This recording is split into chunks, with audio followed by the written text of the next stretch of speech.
जी हाँ दोस्तों, स्वागत है आपका अपने YouTube चैनल अमन स्टडी जोन में। जी हाँ दोस्तों, मेरा नाम है अमन और आज मैं आपको पढ़ाने वाला हूँ दोस्तों चैप्टर सेल। और सेल के बारे में मैं आज आपको बताने वाला हूँ कि सेल की उत्पत्ति कैसे हुई, कहाँ से हुई, किस प्रकार हुई और मेनली सेल मोस्टली सेल होता क्या है और सेल किस तरीके। और मैं बताने वाला हूँ सेल का किसने फंडामेंटल दिया था, सेल को किसने डिस्कवर किया था, लिविंग सेल किसने डिस्कवर किया था और सेल को कहाँ किस प्रकार कैसे क्या किया गया।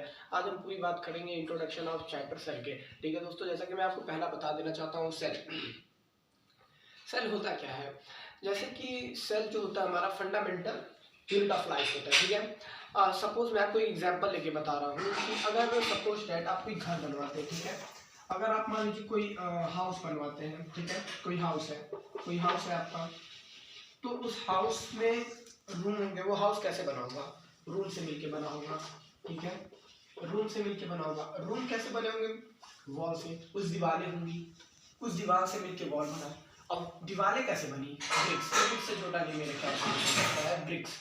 ठीक है, ब्रिक्स, ब्रिक्स यानी ईंट। ठीक है, अगर एक घर को बनाना है, एक घर कैसे बना, कुछ रूम्स कैसे बने, कुछ दीवारें, और दीवार जो है मतलब दीवार वो कुछ ईंटों से मिलके। तो ईंटा यहाँ पे ये जो ब्रिक है, ये ब्रिक क्या रोल प्ले कर रहा है, सेल का मतलब सबसे छोटा unit, fundamental unit of life. ठीक है, इस घर के लिए फंडामेंटल यूनिट ऑफ लाइफ क्या है, ये ईट है। ठीक है, उसी तरीके से हमारी जो बॉडी है, लिविंग बीइंग, ठीक है, लिविंग जो इंसान हुए या जानवर हुए या तमाम प्रकार जो एनिमल्स हुए या प्लांट्स, उसमें भी सेल बहुत बड़ा रोल प्ले करता है।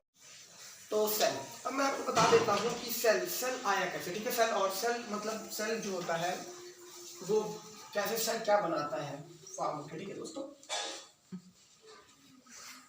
अब मैं आपको बता दूं सेल जो होता है, कई सेल, ह्यूमन बीइंग की मैं बात करूं या एनिमल्स की ही ले लें, तो जब कई सेल कंबाइंड होता है तो टिश्यू बनाता है, टिश्यू एक छोटे समय।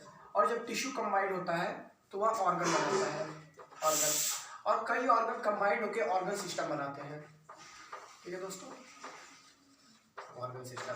अब मैं बात करूं सेल की, तो जब कई सेल कंबाइंड होंगे टिश्यू, आप अपना ही एक ह्यूमन बॉडी है, जब कंबाइंड होते हैं तो सेल कंबाइंड होकर टिश्यू बनाए। अब टिश्यू में ये आपकी स्किन, ये स्किन जो है आपकी, ये स्किन कैसे आई हुई, ये स्किन किसी ने बनाया ही तो होगा, तभी तो ये स्किन अगर इस अर्थ पे आई तो है, इस अर्थ पे अगर ये स्किन है, तो अब स्किन जो है ये कई सेल से मिलकर स्किन बना, टिश्यू। ठीक है, अब ये आपका स्किन जो है ये टिश्यू कहलाएगा। ठीक है, अब जो ये आपका स्किन जो है ये टिश्यू हो गया।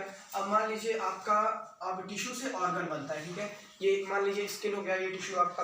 अब ऑर्गन कैसे बना, ऑर्गन लाइक नोज हुआ, माउथ हुआ, ईयर हुआ, टंग हुआ, ये आपका हेड हुआ, चिक हुआ, तो ये सब ऑर्गन बनाते हैं। अब जब कई ऑर्गन कंबाइंड होंगे तो ऑर्गन सिस्टम बनाएंगे। Organ system in the sense आप कह सकते हैं कि आपका ये सपोज आपका ये पूरा हेड हो गया, तो हेड में आपके ईयर, नोज, टंग, चिक, ये आई, ये सब आपके कितने ऑर्गन सिस्टम के अंदर आ जाते हैं। ठीक है, इसी के साथ मैं आपको फिर बता दें तो ऑर्गन सिस्टम जब पूरा फाइन होकर आपकी पूरी एक बॉडी बनाता है। ठीक है, बॉडी बनाता है, पूरा ऑर्गन सिस्टम मिलकर बॉडी बनाता है। सेम प्रोसेस एनिमल्स भी होता है और आपके प्लांट पे। अब मैं बात कर देता हूँ कि अब मैं बताता हूँ आपको सेल डिस्कवर किसने किया और सेल आया कैसे। तो सेल डिस्कवर से मैं आपको पहले बता देना चाहता हूँ, अगर कोई चीज़ आप डिस्कवर भी करेंगे तो आप उसको मतलब मेजर या इंस्ट्रूमेंट में करेंगे कैसे, डिस्कवर कैसे हुआ। तो मैं आपको पहले बता देता हूँ कि सेल डिस्कवर किसने किया और कब किया। ठीक है, तो सेल डिस्कवर करने से पहले मैं आपको ये बता देना चाहता हूँ कि देखिए सेल जो डिस्कवर तो हो जाता है, लेकिन उसको किसी चीज़ में देखा तो गया होगा। तो सबसे पहले 1590 में, 1590 में इसको जो है वो डिस्कवर किए थे।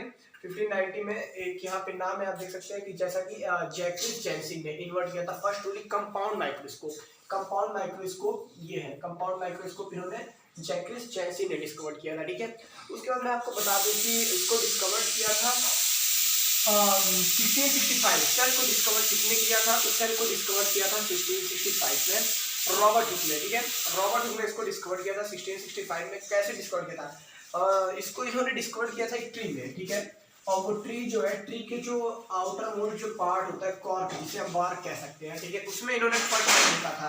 सपोज कोई ये ट्री है, तो ये ट्री का जो ये आउटर वाला पार्ट है, इस वाले पार्ट को इन्होंने इसमें देखा था। ठीक है, इसमें इन्होंने देखा था जो कि बार्क नामक, इस लकड़ी को आप कह सकते हैं जो कि बार्क। ठीक है, और इन्होंने इसमें देखा था बार जो कि जब इसके सेल्स को उन्होंने देखा किसमें, उस माइक्रोस्कोप में, कंपाउंड माइक्रोस्कोप में, तो जो इस माइक्रोस्कोप में इन्होंने इसको देखा था बार नामक उस सेल को, वो सेल जो है हनीकॉम की तरह दिखा था, हनीकॉम जो खाया नहीं जाता हनीकॉम, उसमें इन्होंने देखा था, हनीकॉम में उसी टाइप का ये था, हनीकॉम की तरह। तो उसके बाद इन्होंने ये नहीं, तो इन्होंने इन्होंने डेड सेल डिस्कवर किया था। फिर बात आती है कि लिविंग सेल किसने डिस्कवर किया, तो लिविंग सेल किसने डिस्कवर किया था, एंटन वन लीवेनहॉफ ने 1674 में, 1675। मैं आपको बता दूं डेट्स बहुत इंपॉर्टेंट है, इस वजह से आप लोग डेट्स जो है उसको आप लोग नोट करते रहिएगा, क्योंकि डेट्स जो है आपका बहुत मेन रोल प्ले करते हैं। और ये जो डेट्स हैं वो आपके कभी भी कहीं भी किसी एग्जाम में ये ज़्यादातर डेट्स ही पूछे जाते हैं, और साइंटिस्ट के नहीं पूछे जाते हैं, उनका मतलब काम क्या था, बस इससे ज़्यादा नहीं मेरे ख्याल से कुछ पूछा जाता है बस। उसके बाद मैं बात कर लेता हूँ, उन्होंने एंटन वन लीवेनहॉफ ने लिविंग सेल को डिस्कवर किया था। इन्होंने कैसे देखा था लिविंग सेल, वाटर के स्पोरोगाइरा के एल्गी में इन्होंने देखा था फर्स्ट टाइम लिविंग सेल, ठीक है। रॉबर्ट हुक ने 1665 में डेड सेल डिस्कवर किया था, लेकिन ये नहीं बता पाए थे कि ये जो सेल उन्होंने डिस्कवर किया था वो डेड था, लिविंग सेल उन्होंने किसने डिस्कवर किया, एंटन वन लीवेनहॉफ ने 1674 में। अब बात कर लेते हैं कि हमारे जो एम स्कैडली और टी स्वान, इन्होंने सेल थ्योरी दी थी, आप कह सकते हैं, ठीक है। इनका सेल थ्योरी आप कह सकते हैं जो कि इन्होंने 1838 1839 ये इनका समय काल था जिस समय इन्होंने दिया था अपना सेल थ्योरी। अब इन्होंने मेनली एम स्कैडलिंग जो थे इन्होंने बताया था कि all plant are made up of cell, इन्होंने बता दिया था जितने भी पेड़ हैं वो सब सेल के बने हुए हैं। लेकिन उसके बाद 1839 में 1839 में आपके आते हैं टी स्वान, ठीक है। ये तो मैथ्यू स्कैडलिंग थे जिन्होंने बता दिया था कि आपके जो जितने भी प्लांट्स हैं मेड अप ऑफ सेल, ठीक है, प्लांट्स हैं। और उसके बाद जब टी स्वान आते हैं ये क्या बताते हैं कि टी स्वान बताते हैं कि all are animal are made up of cell, जितने भी एनिमल हैं वो सेल के बने होते हैं, ठीक है, ये हम बात कर लेते हैं। लेकिन इन्होंने ये नहीं बता पाया था कि, इन्होंने बता तो दिया कि सेल जो है वो जो प्लांट है वो भी सेल के बने होते हैं, एनिमल जो है भी सेल के, लेकिन इन्होंने ये नहीं बता पाया कि नया सेल फॉर्म कैसे होगा। तो नया सेल फॉर्म कैसे होगा ये किसने बताया था, रुडोल्फ विर्चू, ये एक साइंटिस्ट थे हमारे रुडोल्फ विर्चू, जिनका नेम था रुडोल्फ विर्चू। इन्होंने बताया था अ न्यू सेल, इन्होंने क्या एक फंडा दिया था ओमनी सेलुला ई सेलुला, इन्होंने बताया कि a new cell arises from pre existing living cell, अपना जो एक मतलब नया सेल कैसे उत्पत्ति होगी, नए सेल की उत्पत्ति अपने पुराने जीते जागते सेल से ही नए सेल की उत्पत्ति होगी, ये फंडामेंटल दिया था रुडोल्फ विर्चू ने, ठीक है। और उसके बाद इनका फंडा था ओमनी सेलुला और ई सेलुला। उसके बाद ये एक मेन चीज है, डेट इंपॉर्टेंट है, 1855 में इन्होंने ये चीज बताई थी, ठीक है। उसके बाद हम बात करें 1940 में जब साइंटिस्ट को लगा कि अब ये चीजें आगे बढ़ रही, तो उन्हें लगा कि हमारा जो है कि इलेक्ट्रॉन माइक्रोस्कोप उस समय डिस्कवर्ड हुआ, क्योंकि उनका मानना था कि अब चीजें एक्सटेंड हो रही है, तो उनको क्या चीजों को देखने के लिए जो हमारे माइक्रोस्कोप है वो भी थोड़े अलग लेवल के आने चाहिए। उस समय इलेक्ट्रॉन माइक्रोस्कोप चीजें डिस्कवर किसने, ये डिस्कवर हुआ था 1940 में, ठीक है। सेल के साथ मैं आपको ये बता दिया। अब मैं आपको बताता हूँ सेल थ्योरी होता क्या है।